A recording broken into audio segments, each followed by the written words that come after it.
This is Pet Life Radio. Let's talk pets.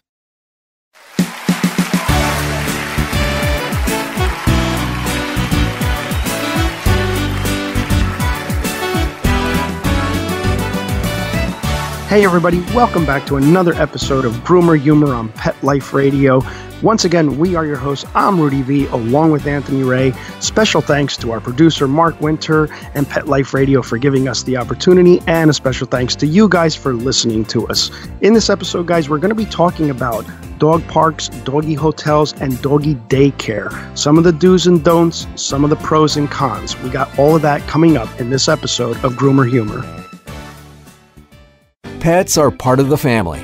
Make sure you can always afford the quality health care they need with Easy Pet Check, a nationwide pet insurance alternative. With Easy Pet Check, you'll save up to 75% on all your pet's health care at any licensed veterinarian in the U.S. Easy Pet Check accepts all dogs and cats regardless of pre-existing conditions. Visit EasyPetCheck.com. That's the letters EasyPetCheck.com.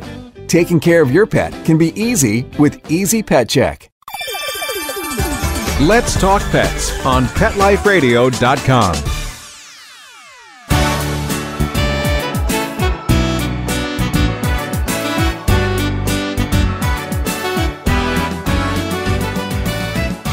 Welcome back to Groomer Humor on Pet Life Radio. We are your hosts. I'm Rudy V, along with Anthony Ray. As we said in the beginning, guys, with dogs being more humanized in more recent times, we've got dog parks now, we got doggy hotels, we got doggy daycare. Guys, all really, really good things, but we really got to be cautious of some of these places, don't we? Yeah, they're super helpful for sure. Some people definitely need them. They definitely come with some risks. Yes. Some obvious ones, some not so obvious risks, really. Yeah. So let's talk about some of the pros. Like right off the bat, socialization of your dog. Great to socialize your dog. Dogs usually love other dogs. They like to play around. They love going to the dog park. They get to know each other. People get to socialize. They come together. They make friends. That's one of the pros, right? And it's just, of having a dog is that you can now we can bring them to the doggy park, and people meet, people end up being romantic, they get married, they meet through their dogs. So good stuff, right? Yeah, very, very romantic. It's very romantic. Parks. Dog parks. Yeah. Well, that's 101 Dalmatians. That's how that's how they meet. If they did a study of people that meet and have, develop a romantic relationship, I'm sure that there would be a high percentage of them meeting at the dog park. Yeah, sure, because you're bonding over your dog. Oh, they don't meet at a dog park in 101 Dalmatians. They meet at the regular park. Anyway, yeah, romance. Sure, go ahead. It fits right in. It right into this topic. But no, it really, it really is good for your dog. Another positive thing is it's great exercise. You're out and about. Your dog's running around. It's a great way to exercise your dog. Great way to stimulate your dog. It's a great way to train your dog too. A lot of dogs that do get socialized with other dogs end up being real comfortable in social situations. So, you don't have to worry about getting, bitten up by a dog that hasn't been socialized. Although that is one of the drawbacks of a dog park or a doggy daycare that actually lets your dog mingle with other dogs. Some places are more clinical and they keep dogs separate, more of a boarding type facility. At the grooming shop here, we are clinical. We keep it very clinical. We don't let the dogs mingle or meet. They can see each other. They can sometimes sniff each other through a cage, when we're putting them in the kennels. But we generally do not let the dog socialize because what happens a lot of times is, a dog may just react different to a certain dog, and dogs do get bitten. It happened to one of our customers recently. And so that's one of the things you really have to look out for is your dog getting bitten by another dog where there's a lot of dogs socializing. Oh, yeah. They were in doggy daycare, I think, yes. Right?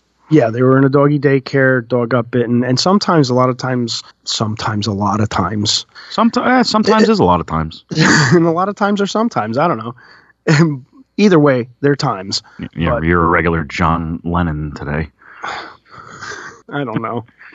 But in a lot of cases, how about that? There it is. In a lot of cases, dogs will pack together too at a dog park or a doggy daycare. They'll pack together, and if you have a shy dog who's, more of the omega type, not the alpha or the beta, they will fall victim to a packing group of dogs, and it can get bad. They may, harm that dog more than just a bite. So again, you have to be careful. And don't get me wrong, most of these places are watching the dogs very, very well, and they will step in and if anything like that happens. But we're just going over it because we're seeing a lot of people using doggy daycare and dog parks. Another thing that can happen is, dogs can get infections from one another. They can transfer infections from one another. If you have one dog licking another dog's ear that has an ear infection and then going up to another dog and licking that dog's ear, you're just going to, transfer an ear infection. Or fleas. If a dog has fleas and now he's mingling with other dogs, now you got a flea problem on your hand and you're bringing your dog home. If you have cats, boom, you got an issue. Yeah, and say you have like a black lab coming into the either dog park or doggy daycare, you're never going to know that dog has fleas unless you're putting them in a bathtub and lucky enough to spot them coming off, because it's just going to look like hair. Fleas are so hard to spot on a black lab, so you could infest tons of dogs that way and you'd have no idea. Yeah, exactly. But again, one of the pros also, like you started to say up front, Ant, is that people are busy nowadays. Everybody's busy. Everybody's working. What do we do with our dogs? So that's where doggy daycare comes in really, really handy. And you are able to have the comfort of dropping your dog off so your dog's not home alone all day, causing destruction at the house. Dogs that are left home for long periods of time usually end up with separation anxiety. They will develop a bad chewing habit because they're frustrated. So leaving a dog unattended for long periods of time, that's a big no-no too, guys. So with that being said, the daycares are really, really helpful because at least the dogs are there. But, one of the things that I feel that the daycares do or should do, I don't know if they do or not, but, if you do have a dog that may be aggressive, you definitely have to maybe kind of keep him separate from the other dogs if we have that kind of background. I don't know if it's like this with everyone, but one of the ones I've heard of does sort of like a graduation. They set them up into groups where dogs that are very socialized and are very kind to other dogs, they're in like a different group. And then dogs that are a little shy, but still seem like okay. Like they put every dog into these groups and a dog can advance, I guess they call it, or graduate into the next group where they'll get like free roam because there's never been any incidents and they're very nice with other dogs, where the aggressive dogs sort of like kind of like they get their own playtime, because, by themselves. I'm not sure if every place does that, but that was one of the ways that I heard that some of the daycares regulate what dogs get to mingle with other dogs. And right. Basically what they're doing is they're just kind of determining the pecking order of the dogs that they're getting in. They're determining whether, a dog is more alpha than another dog, because dogs will pack very, very quickly, just like people. They're just like we are. We end up being friends, and there's always that kid you hung out with when you were a teenager that always wanted to have a fight. My buddy was Larry. Larry just always wanted to fight, rumble. Let's go rumble. I don't want to rumble, Larry. I want to eat my Kit Kat bar and hang on the steps here. So you're always going to have that alpha. And I think a lot of times that's what they're doing. They're kind of just categorizing and making that assumption of, what dogs are in what pecking order. That's got to be a hard job. Yeah. It's part of it all.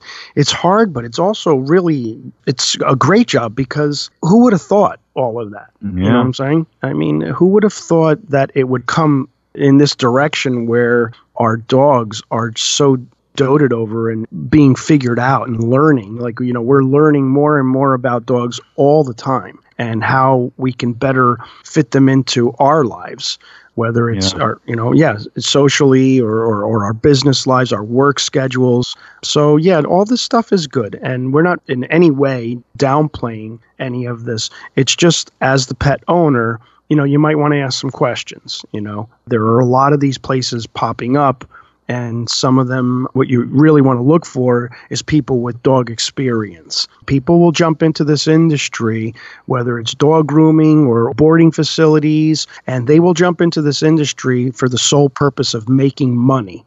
And if that's your purpose, don't do it. Don't bring your dog to those places, okay? You want to bring your dog to a reputable place that has experience with dogs. Yeah, experience is key there. Because inexperience, if you have no experience handling dogs, especially multiple dogs, you're just going to throw them in a pen, or the opposite. You're just going to throw them in a cage and not show them any love. So then at that point, what are people even paying for?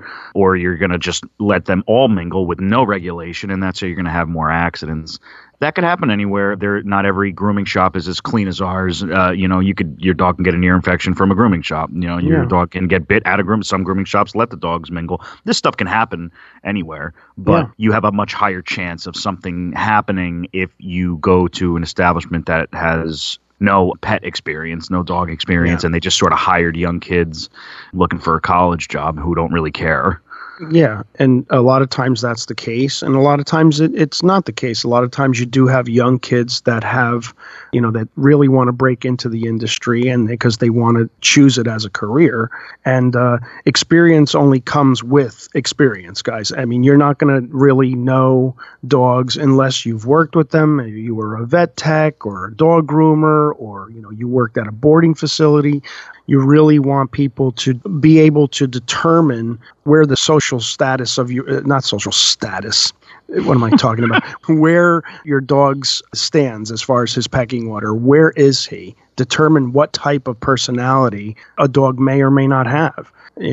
So like you said, where, you're not going to put an aggressive dog in with a lot of beta dogs or omega dogs because, they're not going to fare well. The dogs are going to get bitten. So experience like that, how to handle dogs, even picking a dog up, even walking a dog takes experience. How many times, Anthony, have we seen dogs just pop right off of leashes and get away? Yeah. You know what I mean? Yeah. I have seen grooming shops where the dogs, big dogs, 90-pound dog left unattended on a table without even being in a noose or a grooming arm.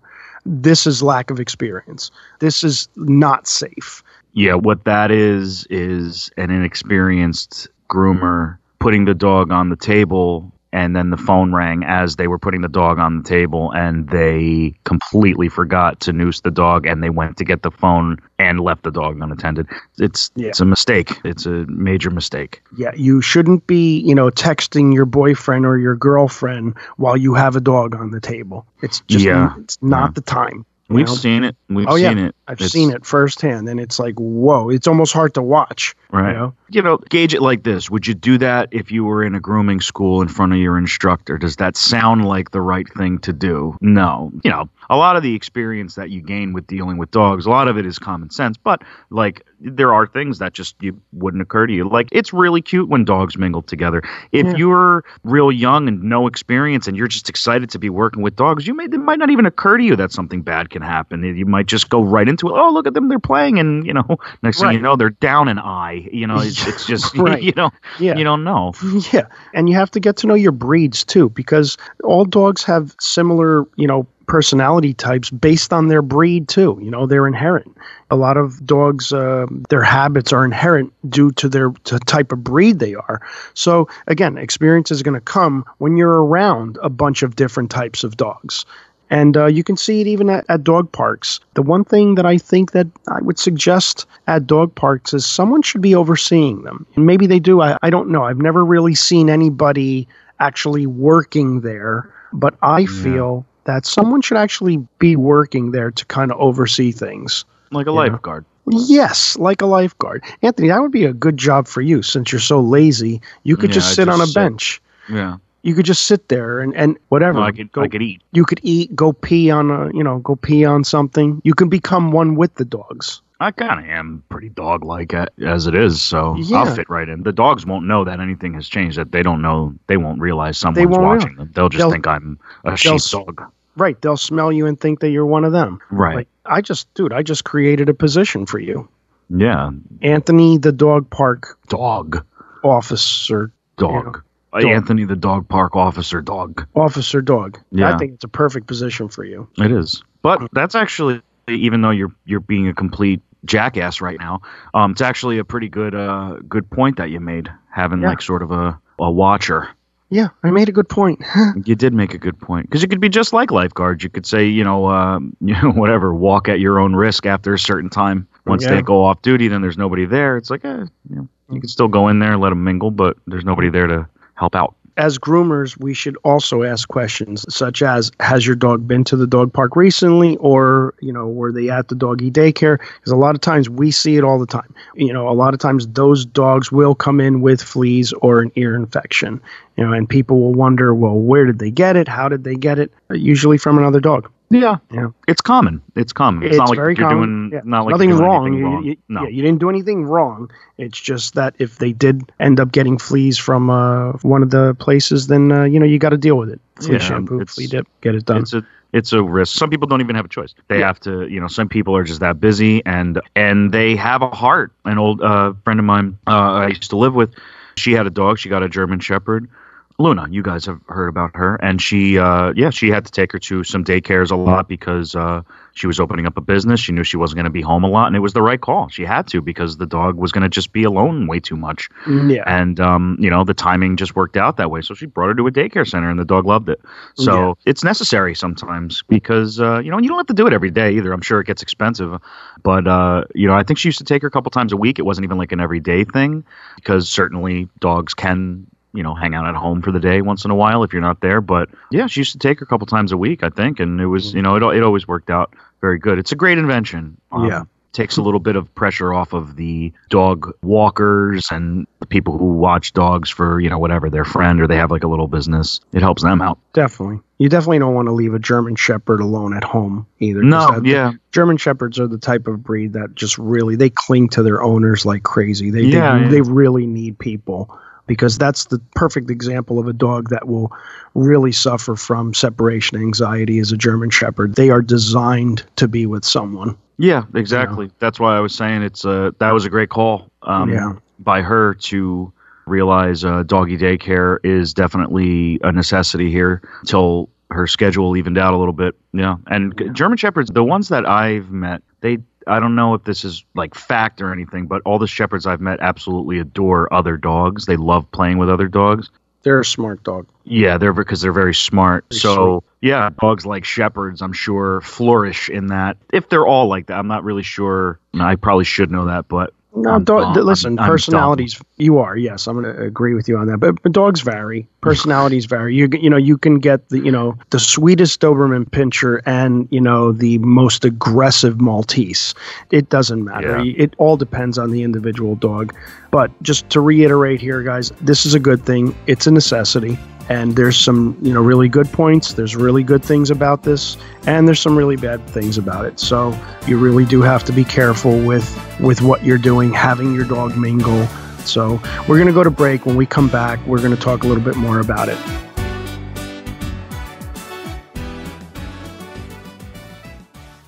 So, Dad, I got a question for you. What's that, Ant? What was your reaction when you heard that Ben & Jerry's was branching out into doggy desserts?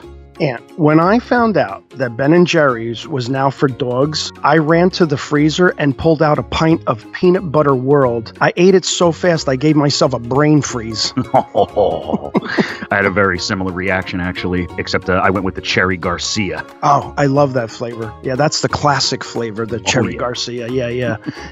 Guys, with so many clients walking through our door looking for a good, tasty treat for their dogs, we were so glad to let them know that Ben & Jerry's had a treat for them. Yeah, there's a lot of treats out there that have tried to jump on the doggy train and rely on gimmicks and quick sales, and Ben & Jerry's has really put a lot of focus on some quality ingredients and some great flavors. That's, I think, finally going to allow your dog to feel what we feel when eating Ben & Jerry's. Absolutely. In fact, guys, we chose 10 of our customers here at the grooming shop and gave them samples of both the rosy flavored and the paunch flavored to see which flavor their dogs would prefer. Yeah. And of course, expectedly, the results were quite decisive when all 10 of them said their dogs quickly consumed both. Absolutely. You know, one of my favorite memories of eating Ben & Jerry's was devouring multiple pints of cookie dough while binge watching Breaking Bad. Do you remember that? Yeah, I do, actually. You want to know what one of mine was? My fondest memory was eating a couple pints of the old Chunky Monkey for no reason at all. Just because it's delicious, and it was because it was called Chunky Monkey. Who doesn't want to know what that tastes like? So, one thing's for sure, there's going to be a lot of happy dogs out there. So, what we want you guys to do is check out both doggy flavors at benjerry.com. That's BenJerry.com. You could also check out all the K9ers at the Ben Jerry's Vermont office at benjerry.com. Again, that's BenJerry.com. Let's talk pets. Let's talk pets On Pet Life Radio. Pet Life Radio. PetLifeRadio.com.